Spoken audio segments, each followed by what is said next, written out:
Pénin, bonjour. Bonjour Christophe Barbier. Et bienvenue. Alors avant de parler d'une initiative forte que vous venez de prendre, dites-nous un peu, qui êtes-vous ? Nicolas Penin, grand maître du Grand Orient de France, franc-maçon depuis un peu plus d'une décennie, et puis fier de l'être et républicain actif. Et dans la vie civile, si j'ose dire, enseignant en histoire, c'est cela votre spécialité, non ? Dans la vie civile, je suis conseiller principal d'éducation et je suis historien de formation. Historien de formation, ce qui peut être utile dans votre nouvelle activité maintenant, grand maître du Grand Orient de France. C'est une cinquantaine de milliers de membres aujourd'hui. C'est ça, 55 000 membres, 1400 loges, c'est-à-dire nos associations locales dans le monde. Et là, vous avez pris une initiative forte. Vous proposez de mettre dans la Constitution de la République française les 2 premiers articles de la fameuse loi de 1905 dont on parle si souvent sur la laïcité. Alors je les lis, ces articles, du moins leur début. La République assure la liberté de conscience, elle garantit le libre exercice des cultes et la République ne reconnaît et ne salarie ni ne subventionne aucun culte. Pourquoi avez-vous pris cette initiative ? Cette loi, est-ce qu'elle est menacée ? Elle est menacée. Depuis début janvier 2025, nous débutons un anniversaire, c'est celui effectivement de la loi de 1905.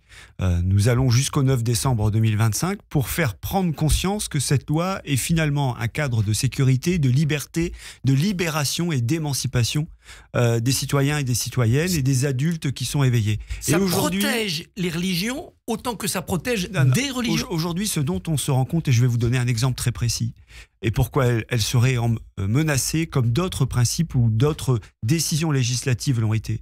Il y a récemment eu une constitutionnalisation, c'est celle de l'interruption volontaire de grossesse. Est-ce que vous pensez que dans ce pays, si l'IVG n'était pas menacée, nous l'aurions constitutionnalisée ?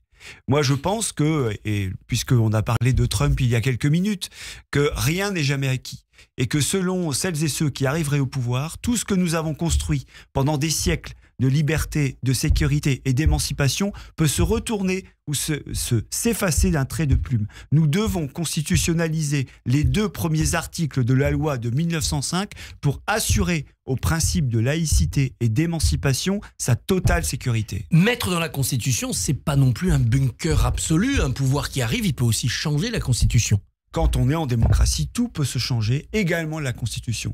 Ce que l'on sait, c'est que modifier la Constitution, avoir un acte constitutionnel, c'est bien plus complexe que simplement modifier une loi qui, certes, a une valeur affective profonde avec les Français, mais ce n'est qu'une loi. Et tout ce qui a été écrit peut demain être détruit. Dans certains sondages, plus d'un quart des moins de 35 ans disent « La loi de Dieu est au-dessus de la loi de la République. Ma conscience, ma croyance est au-dessus des lois que je dois respecter. » C'est ça qui nous menace ? Nous n'avons aucun problème, et je pense que les Français n'ont aucun problème avec les croyants ou les non-croyants. Nous sommes peut-être, alors parfois il faut en prendre conscience, l'une de ces exceptions où nous respectons ce que nous sommes à partir du moment où l'Église reste chez elle et l'État chez lui. Voilà. Alors, en direction de la jeunesse, il y a certainement une éducation à avoir et des messages à passer. Et si hier, nous avons effectivement lancé cette initiative autour de la constitutionnalisation des 2 premiers articles de la loi de 1905, c'est aussi, que l'on soit jeune ou moins jeune, dire mais regardez cette laïcité, c'est ce qui vous permet d'être ce que vous êtes.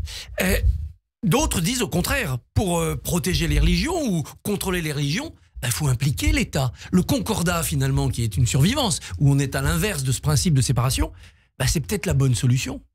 L'État est impliqué, puisque lui, il vous permet de croire ou de ne pas croire. Il vous permet d'exercer votre spiritualité, quelle qu'elle soit, religieuse ou laïque, ou même une absence totale de spiritualité si vous ne voulez pas l'assurer. Et il vous protège.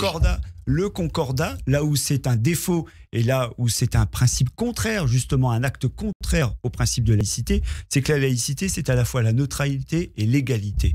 Lorsqu'on instaure le concordat, on instaure plusieurs vitesses. Il y a des religions qui sont reconnues et d'autres non reconnues. L'État, la République, ne doit reconnaître aucune religion. Elle ne doit donc pas être concordataire.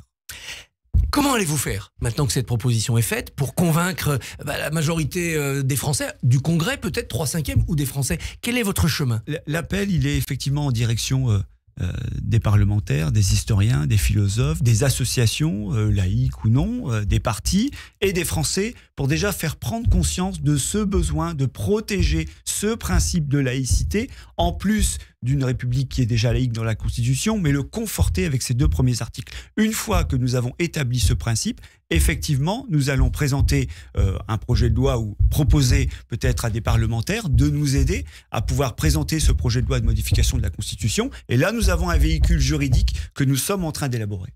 Et qui pourrait aller jusqu'à animer la campagne présidentielle, si on ne traite pas d'ici là. Mais nous ne souhaitons qu'une chose, c'est qu'effectivement, tous les candidats à la présidence de la République, alors je ne suis pas ici pour vous déclarer ma candidature à la présidence de la République, mais puissent se saisir effectivement de cet objet et de faire en sorte que la laïcité qui est liée à la République et à l'identité devienne le cœur des débats où nous nous ramenons à nous-mêmes. Certains disent qu'il faut mettre la laïcité au fronton des mairies. Liberté, égalité, fraternité, laïcité. On pourrait aller jusque-là ? Je sais que certaines mairies ou certains élus ont pu le faire. Moi, je ne pense pas qu'il doive y avoir une règle établie et généralisée. Ce triptyque républicain, il existe. Et effectivement, la laïcité, parce que c'est un principe constitutionnel, parce que c'est un corpus de valeurs qui est lié à l'état de droit, à la Déclaration universelle des droits de l'homme, à la liberté, à l'égalité et à la fraternité, peut en faire partie. Est-ce que pour des cas concrets, ça serait utile ? Par exemple, en ce moment, il y a un débat sur le port du voile dans les compétitions sportives. Oui. Est-ce que ça rendrait service, ce principe, dans la Constitution ? Le principe constitutionnel de laïcité à travers les 2 premiers articles rendrait service, je pense, pour nombre de positions que nous aurions à avoir, et notamment vis-à-vis de ce qui est discuté en ce moment au Sénat, c'est fait, maintenant à l'Assemblée nationale, autour de la laïcité dans le sport. Les fédérations sportives, par exemple, sont très intéressées par ce dossier parce qu'elles savent bien que c'est un des moments où peut-être, de nouveau, le communautarisme est à combattre et que nous ne puissions pas scinder notre société dans des petites France que nous ne voulons pas. Mais l'un des arguments est social. On nous dit, oui, un peu de communautarisme, c'est pas dangereux, ça permet, par exemple, aux jeunes filles de faire du sport. Si on est trop rigide, trop laïque, on les exclut. Vous savez, Monsieur Barbier, les petits reculs d'aujourd'hui seront les grands problèmes de demain. Alors, si nous ne sommes pas solides, si nous n'affirmons pas ce que nous sommes aujourd'hui, ce ne sont pas eux qui avançons, mais c'est nous qui reculons. Est-ce que vous pensez que le modèle communautariste gagne les esprits dans notre pays ? Que certains se disent, allez, finalement, organiser en communauté comme d'autres pays, ça fonctionnerait mieux, chacun chez soi et on n'embête pas le voisin ? La tentation communautariste, elle peut être effectivement naïve, vous savez, mais je pense que nous sommes nombreux à avoir déjà quitté l'armée des naïfs et depuis longtemps. Je pense que nous nous rendons bien compte, et notamment lorsqu'on a un regard extérieur, que ça soit anglo-saxon ou oriental, que ce principe républicain de l'individu et de l'association fait que nous sommes une terre solide, et notamment d'égalité, de tolérance et de respect. Je pense que le communautarisme, c'est mettre un pied, c'est mettre un doigt sur un chemin qui nous entraînerait vers le pire plutôt que le meilleur. La guerre civile, c'est-à-dire la désunion ? C'est une guerre civile ou une désunion à partir du moment où on commence à catégoriser les gens, les hommes et les femmes, selon leur religion, leur essence, leur sexe, leur couleur, leur origine. Et ça, nous savons que c'est ce que nous souhaitons combattre lorsque nous sommes francs-maçons au Grand Orient de France ou lorsque nous sommes même citoyens français. La friction entre la laïcité et la religion passe souvent par l'abattage rituel. Les croyants se disent on ne pourra plus consommer de la viande avec abattage rituel si on nous impose au nom du bien-être animal des lois de la République. Est-ce que c'est votre but aussi ? Vous savez, il y a, je pense, une liste de totems que toutes celles et ceux qui souhaitent finalement faire mal à la République agitent. Cela en fait partie. C'est-à-dire qu'il y a eu des pratiques rituelles au sein des religions. De tout temps, je pense que ça a existé. Que l'État ait à assurer à un moment ses missions pour que les religions puissent exercer leur culte, c'est son droit et c'est son devoir. Maintenant, c'est chacun chez soi.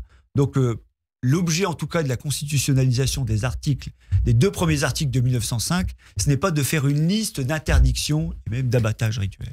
D'autres débats animent l'espace public, des débats qui concernent les francs-maçons. Par exemple, le débat sur la fin de vie. Oui, on va aller vers 2 textes. Un texte soins palliatifs et un texte vraiment fin de vie. Est-ce que ça vous convient ? Ça nous fait peur, ça nous inquiète, parce que effectivement, ça fait plusieurs reprises que nous sommes à quelques encablures d'avoir une issue sur ce sujet, sur ce dossier, où finalement, on en arrive à être peut-être l'un des derniers pays, même en Europe, qui n'aurait pas légiféré et qui ne se serait pas penché sur ce dossier sérieux et qui fait en sorte que chacun a le droit de juger de sa dignité, et notamment de celle de choisir la manière dont il veut vivre la fin de ses jours, la fin de sa vie. Parce que finalement, le sujet de la fin de vie, ce n'est pas le sujet de la mort. C'est le sujet de comment est-ce qu'on souhaite vivre et au mieux. Henri Caillavet, qui était un des nôtres, franc-maçon, au Grand Orient de France, disait à juste titre que la fin de vie, c'est un sujet républicain. Ce n'est pas un sujet de santé ou un sujet de maladie. C'est un sujet républicain parce que vous avez la liberté de choisir comme vous le souhaitez. Parce que c'est l'égalité de pouvoir le faire quels que soient vos moyens financiers plutôt que d'aller en Belgique ou en Suisse. Et enfin, c'est la fraternité. La fraternité parce que vous avez l'obligation de venir en aide à quelqu'un qui est dans une situation d'indignité lors de ces derniers jours ou quel que soit l'âge que vous ayez. Et de laïcité parce que aucun religieux n'a à vous dire la manière dont vous devez finir vos jours. Ça relève de la liberté de conscience. L'argument de fraternité, il est renversé par les opposants à ce qu'on appelle la fin de vie, qui disent c'est pas être fraternel que de pousser quelqu'un vers la mort. Il ne s'agit pas d'organiser des suicides généralisés et assistés. Il nous faut encadrer, réglementer un moment dans la vie des hommes ou des femmes que nous avons tous connus chez nos proches. Vous avez tout quelqu'un qui, par exemple, a eu la maladie de Charcot, que vous avez pu connaître de près ou de loin. Qu'est-ce que vous lui dites demain?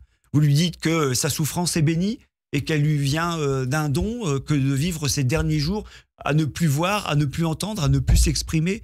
Nous avons le devoir de réglementer et il y a même une majorité, même des professions de santé qui s'expriment aujourd'hui pour dire que nous ne pouvons plus rester au milieu de ce gué. Les deux lois doivent aller de pair. Et si nous devons aller vers des soins palliatifs effectivement plus conséquents sur l'ensemble du territoire, nous ne devons pas éluder la deuxième loi qui fait en sorte que vous devez accompagner celles et ceux qui souhaitent avoir une fin de vie digne. Autre sujet pour finir, le droit du sol qui est remis en question. Est-ce que le droit du sol pour vous c'est un principe républicain incontestable ou est-ce que le droit du sang peut le supplanter? Le droit du sol et le droit du sang, c'est une question complexe, mais je vais vous faire une réponse rapide. C'est une question complexe parce que dans ce pays, de ceux qui peuvent vous établir d'une manière unilatérale que nous sommes historiquement attachés au droit du sol, historiquement attachés au droit du sang, parce que c'est ce qu'il faut entretenir. Moi, ce à quoi je suis attaché, c'est à la transmission républicaine. Je pense que l'on soit de sang ou de sol, même si, pour ma part, et c'est ce qui répondra à votre question, bien évidemment, lorsqu'on est républicain et lorsque l'on est français, c'est bien le sol qui fait en sorte que vous adhériez à ce corpus d'engagement dont on a parlé, liberté, égalité, fraternité et état de droit.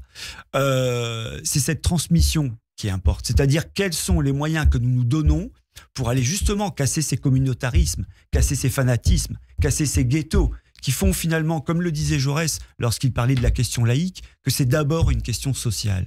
C'est peut-être ces questions-là qu'il faut résoudre avant de se coller des étiquettes sur le dos ou sur le front. Nicolas Penin, grand maître du Grand Orient de France, eh bien merci et bonne journée. Merci à vous.